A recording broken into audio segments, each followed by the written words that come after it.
صلوا عليه وآله बिस्मिल्लाहिर्रहमानिर्रहीम। सहीहुल बुखारी हदीस नंबर 721।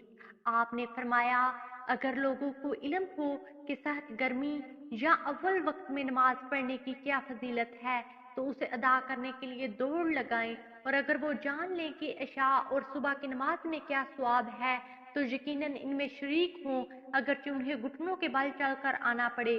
और अगर उन्हें मालूम हो कि पहली सफ में क्या फजीलत है तो इसके हसूल के लिए जरूर पूरा अंदाजी करें। सहीहुल बुखारी हदीस नंबर 722। हजरत अबू हुरैरा रजी अल्लाह अन्हु से रिवायत है, वो नबी सल्लल्लाहु अलैहि वसल्लम से बयान करते हैं कि आपने फरमाया, इमाम इसलिए बनाया जाता है कि इसकी इक्तदा की जाए, लिहाजा इससे अख्तलाफ ना करो। जब वो रुकू करे तो तुम भी रुकू करो, और जब वो सामी अल्लाहु लिमन हमिदा कहे तो तुम रब्बाना लकल हम्द कहो। जब वो सजदा करे तो तुम भी सजदा करो, और जब वो बैठ कर नमाज पढ़े तो सबके सब बैठ कर नमाज अदा करो। नेज नमाज में सफों को सीधा करो, क्योंकि सफ का दुरुस्त करना नमाज की खूबी का एक जुज है। सहीहुल बुखारी हदीस नंबर 723। हजरत अनस रजी अल्लाह अन्हु से रिवायत है, वो नबी सल्लल्लाहु अलैहि वसल्लम से बयान करते हैं कि आपने फरमाया, सफों को बराबर करो, क्योंकि सफों का बराबर करना नमाज का कायम करना है। सहीहुल बुखारी हदीस नंबर 724।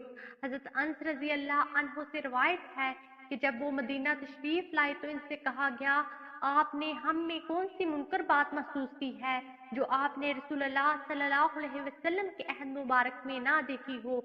उन्होंने फरमाया, मैं और तो कोई खिलाफ वर्जी नहीं देखता, अलबत्ता तुम नमाज में अपनी सफ़े दुरुस्त नहीं करते हो। अकबा बिन अबैद ने बशीर बिन यसार से बाई अल्फाज ये रवायत बयान की है। हजरत अनस रजी अल्लाह अन्हु हम लोगों के पास जब मदीना तशरीफ लाए। सहीहुल बुखारी हदीस नंबर 725।